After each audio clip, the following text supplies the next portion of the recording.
Jangan lupa like, komen, dan subscribe channel YouTube TVRI Bengkulu dan nyalakan lonceng notifikasinya.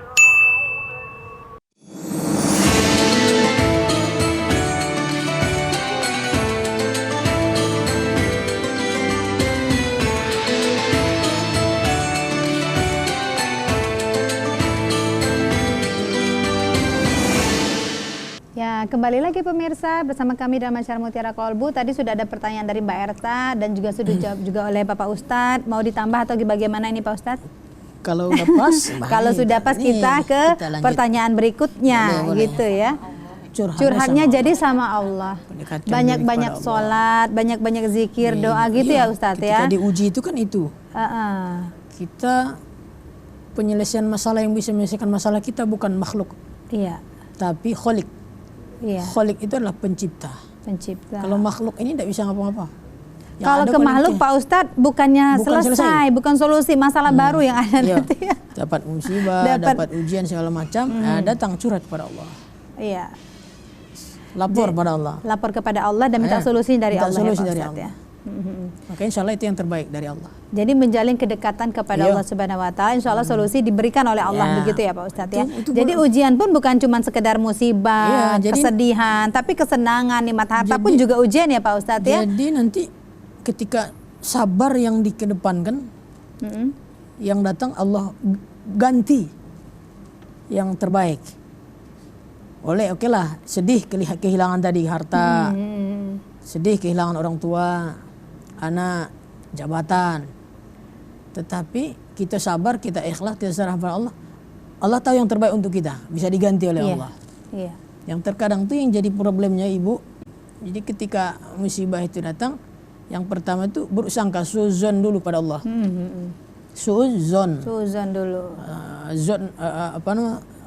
Apa namanya itu? Suzon ini dosa besar nih. Az-zonnu ismun kabir. Az-zonnu buruk sangka. Jadi kan ada dosa besar itu kan.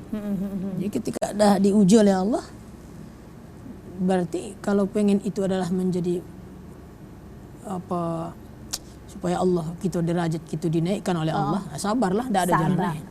Satu-satunya jalan itu sabar, gitu ya Pak Ustadz ya.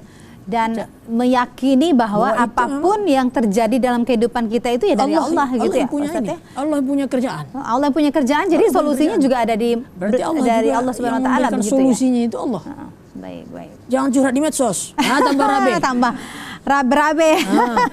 Ini suami saya kawin lagi, surat pula di share. Astagfirullahaladzim. Auzubillah min syaitan. Amin. Baik. Itu kan curhatnya di medsos. Iya. Itu jadi apa jadinya? Tambah rusak. Tambah panjang ceritanya. Ada orang komen pula di situ kan. Tambah mas. Ayo, lapor bu polisi. Iya. Bukannya dia makin berabe ya Pak Ustadz ya. Bukan dia tambah bilangnya sabar bu, sabar. Ada 1, 2, 3 yang ini kan, saudara-saudari kan. Sabar. Tapi kan itu dampaknya kan buruk kalau curhat-curhat dengan manusia makhluk namanya kan. Curhat pada Allah jam 12 malam, jam 2 malam tahajud berdoa sama Allah curhat. Ya Allah, aku yakin ini murni kamu yang punya kerjaan. Ya Allah, kau yang buat saya seperti ini. Ini ujian dari Tolong solusinya ya Allah gitu ya. Setidaknya aku dapat ketenangan ya Rob. Iya.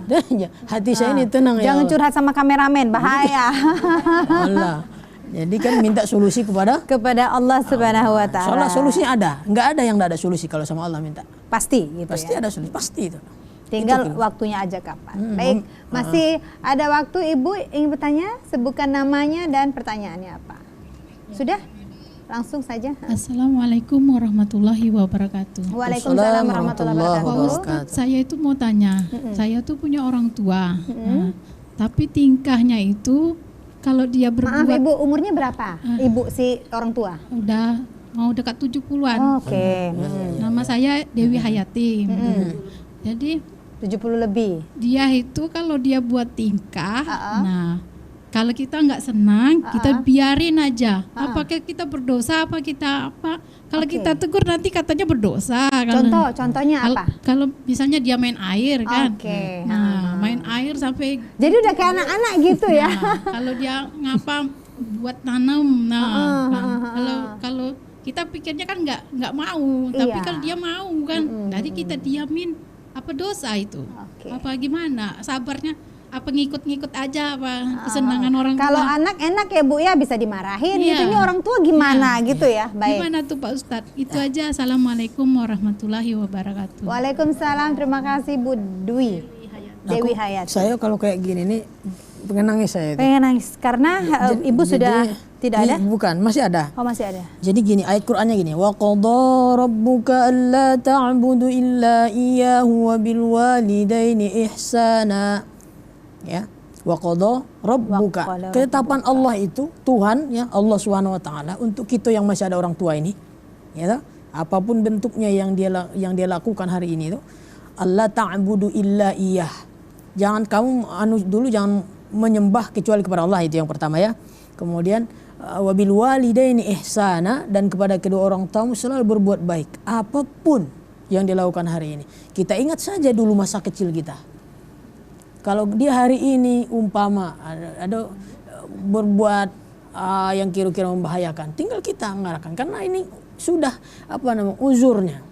Umur 70 sudah banyak orang-orang tua jadi sudah kembali ke masa anak-anaknya. Ada yang seperti itu. Tapi belum pikun ya Ibu ya. Pikun tidak kan? Tidak. Nah tugas kita itu hanya mengabdi kepada apapun yang dilakukan, jangan jengkel, karena itu udah surga kita. Disitulah surganya kita. Catatannya harus sabar. Itu Bu, sabar Bu, jangan ngeluh. Kalau ngeluh Bu, bukan lagi la taqul lahum uff. Jangan katakan uff, engkau mulai. Itu sudah murkanya Allah. Jadi merinding saya kalau saya. Jadi masalahnya orang tua ini ucapannya itu berbisa ya, tajam nih orang-orang tua kita itu. Jadi ibaratnya itu murkanya Allah, ridallah fi ridal walidain wa sukhtullah fi sukhtil walidain. Jadi kalau mau dapat surganya Allah, dapat keridoannya Allah, dapat kasih sayangnya Allah, sayangi dulu orang tua kita. Ya apalagi dia masih ada. Jadi biasanya gitu ini Bu, anak-anak ini namanya, saya juga anak dari orang tua saya, dan kemudian hari ini sudah jadi orang tua dari anak-anak saya. Dia terasa sih kita, anak-anak kita kadang bikin ulah, dia macam-macam kan gawe namanya anak-anak. Mungkin itu orang tua sudah kembali kepada masa uzurnya. Nah kan itu dijanjikan. Kalau orang tuh sudah umpamanya umurnya sepuh, kadang-kadang dia sudah pelupa, dicabut daya ingatannya, dicabut oleh Allah. Kekuatan, lemah, kembali ke seperti dia dulu, anak-anak dulu, jalannya aja udah terlunta-lunta, merangkak seperti itu.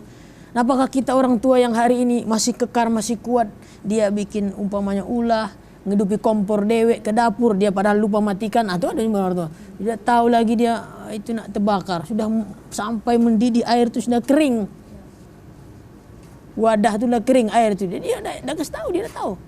Apa harus kita marahin? Tidak. Tapi kita biasanya anak yang muncul marah. Kalau anak nenek yang sudah bikin ulah pasti marah, ngomel. Kasar aki-aki, dasar nenek. Atau minimal kesal gitu. Kesal ya, minimal itu ada tuh. Nauzubillah min. Jangan sampai. Surga kita ada di tapak tapak kaki orang tua, ibu kita terutama ya Pak Ustadz ya. Bukan di telapak kaki bapak. Kaki bapak korengan itu. Tali ibu, surganya kita ada di telapak kaki ibu kita.